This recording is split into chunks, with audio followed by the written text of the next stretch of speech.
Bintu ki ebitabulanga ku bugaali bwaffe twogera ku mirembe giri oba oli awo ensangi zino ebitalina kubula ku mmotoka nga tugenda okutwanjula. Waliwo kye tuyita ekiggula luggi ekyo kyabanga tteeka nga muteekwa okujja nakyo okusaba okuggulirwawo. Ekyo bwe kyaggwa nga kyabanga kita kya mwenge era kibeera kita kya mwenge kuba kyo tekivangawo. Abasiraamu anti eddiini esinziira nammwe basiraamu muyinza okubaako bye mukozesa naye nga kati twogera ku kigambo Muganda. Eddiini ate naye ejja kujja luvannyuma. Twogera ku kigambo Muganda naye ng'Omuganda omwange gwe gwawasanga omukyala era gwe guwasa omukyala. Lwakuba nti ennaku zino eddiini eyingiddemu kati oleesa ey'obusiraamu waliwo ez'obulokole n'endala naye nga twogera ku kigambo Muganda omwenge nga gwe guwasa omukyala. Omutwalo guno mwatwalanga ki? Omutwalo okusinga kyabanga kita kya mwenge n'ekirala n'akantu kemuko kunsiimye naye okulaba nti abakulu bajja kusanyuka naye ekita ky'omwenge tekibulako. Olubugo lwa maama, ekkanzu ya taata, olubugo lwa senga n'ekkanzu y'omuko n'olugoye lw'omukyala gwe bagenda okutwala n'ekita ky'omwenge ekiwasa omugole n'omutwalo gwe baba kusalidde n'esseggwanga y'omuko. Twatwalanga nnyaanya biki ebyo nga tutwala ebintu byakka. Omuntu waba agenza okukyala agenda ateekeyo akasente Mmengo aggyeyo certificate aggyeyo ekifaananyi kya baffe okuwa ekitiibwa baffe mu nsonga ezo ez'okwanjula kiba kikulu nnyo. Maapu ya Buganda ensalosalo zaffe abaana bano basobole ozikola ki ozitegeera gye ziyita buli maka gabeeremu ensalosalo ate olabe omuntu lwalijja asalimbira ku nsalosalo zaffe ne tutamugyamu mu miro. Kati ensonga ezo tuziwagira ssebo ne ssekuwagira ez'ebintu ebitwalibwa nga bivudde Mmengo. Bino byonna mbuzi ndiga biki ebyo babireeta.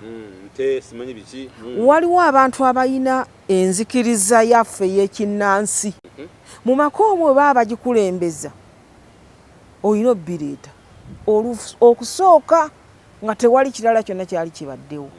Bino byonna mugenda obbikola okuleeta biki kuba babibabuulira lwe muzza okusalirwa ebintu ebinaatwala omugole ono ebinabakkirizisa okutwala omukyalo ono naye nga babagamba nti kati olwa kintu gundi ne gundi ne gundi omuwala ono ayinza okuba ng'aliko emmandwa z'ekika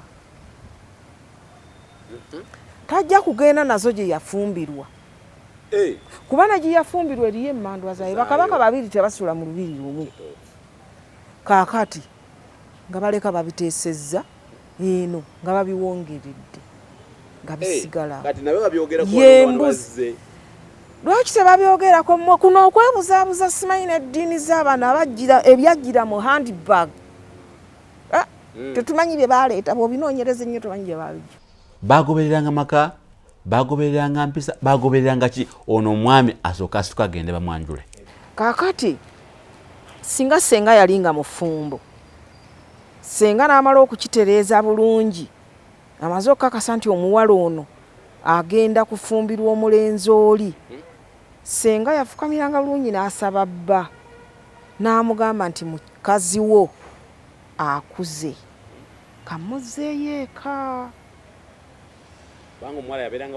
Yabeeranga wa senga kati baabwe n'asiibula mukazi we mukyala we kuba yajja kukyala oyo ye mukyala nze mukazi wa wano omusebeyi gwe bampa okujja naye ye mukyala kati akyaluka addayo eka.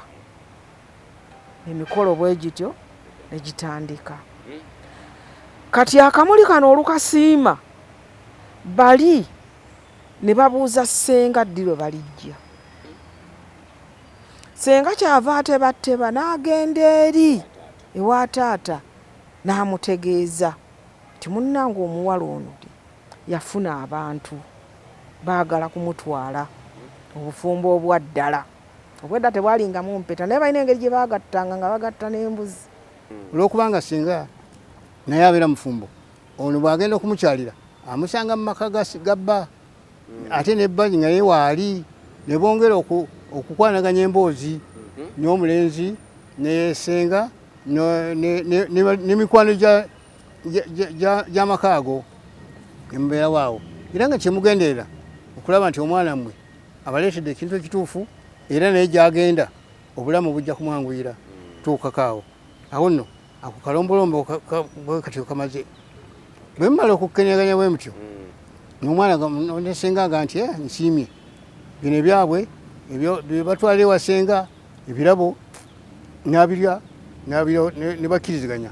Mu kanyumiro kaffe akamawulire agaffe Mengo twagala okutegeeza nti enteekateeka y'abantu ba Ssaabasajja Kabaka okunyweza obusenze bwabwe nga bayita mu kujjumbira enkola ya kyapa mu ngalo okuva enteekateeka eno lwe yatongozebwa Katikkiro Charles Peter Mayiga. Ebyapa ebisoba mu 1000 bye byagabibwa ab'ekitongole kya Buganda Land Board ng'omumyuka owookubiri owa Katikkiro Emmanuel Sendawula bw'annyonnyola.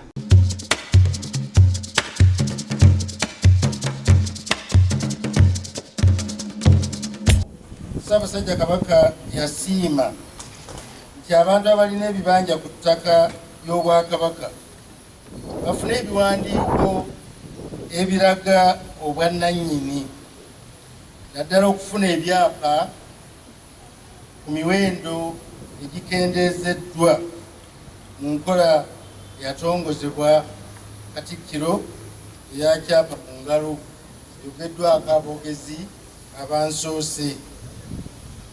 Abantu okufuna ebiwandiiko ku ttaka kwe batudde kibawonya okutaataaganyizibwa era ne batereera mitima gyabwe tebasobola okukola emirimu gyabwe obulungi.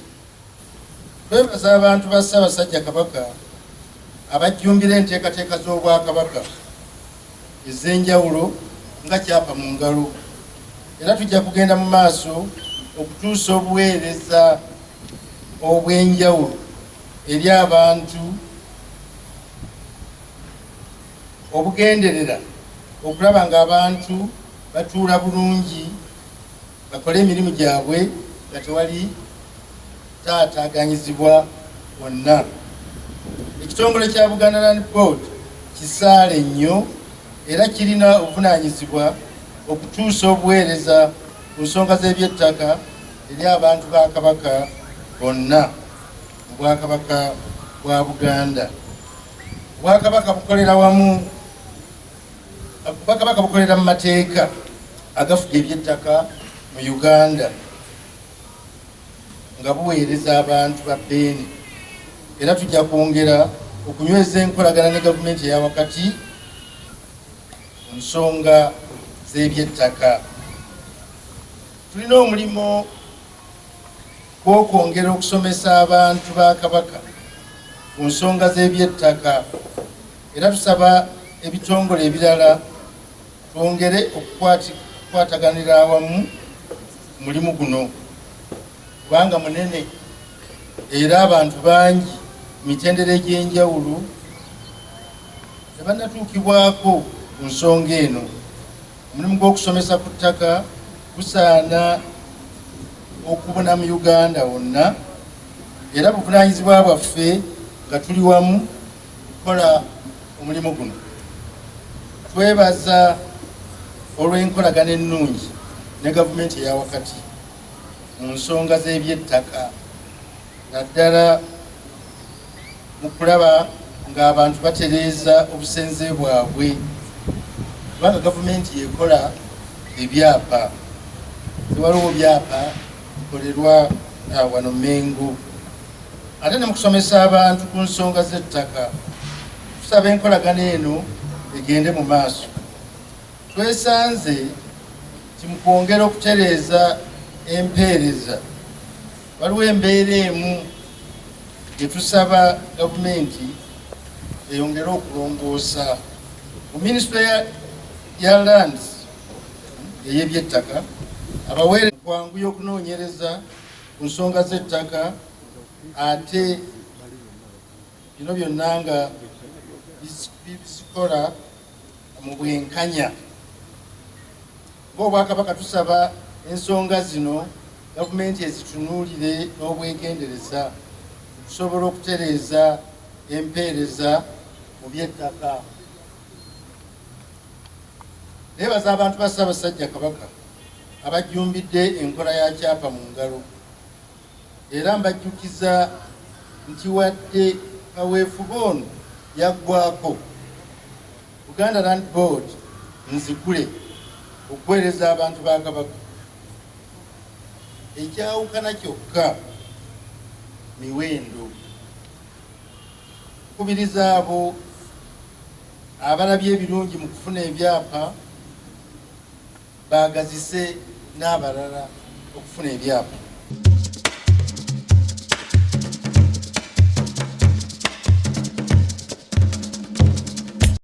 Ali ku Bukedde TV, gino emiramwa tugironda nga twagala okutaasa eggwanga lyaffe, twagala okussa ettaffaali ku Buganda.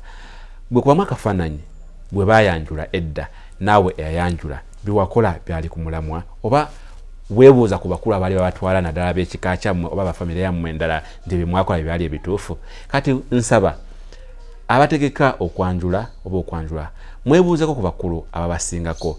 Kino kinaasoboka, amazina ge tugenda ozina tegatuweebuule, ye abaffe be tugenda okuwa ebirabo binaatumala. Muleke kuswalira ku buko. Kibi nnyo okuswala ku buko gy'ogenda okuwasa omukyala. Kitegeeza nti ogenda kubeera oswala ebbanga lyonna. Programu Ekitiibwa kya Buganda, Sadt Kemanya abadde okusa ku programu nesibadde nzeka, mbadde ne Frank Brighton ku kamera, ate mukyala Nakafeero Bulega yabaddewo nga producer okulanga buli kimu kitambula bulungi. Tugenda kubanga tukwongerayo mu maaso nkugamba nti otukomye olunaku olwaleero tujja okutandikira Ssabbiiti ejja nga Mukama Katonda we ye mubeezi akuume atakuumira mpeera.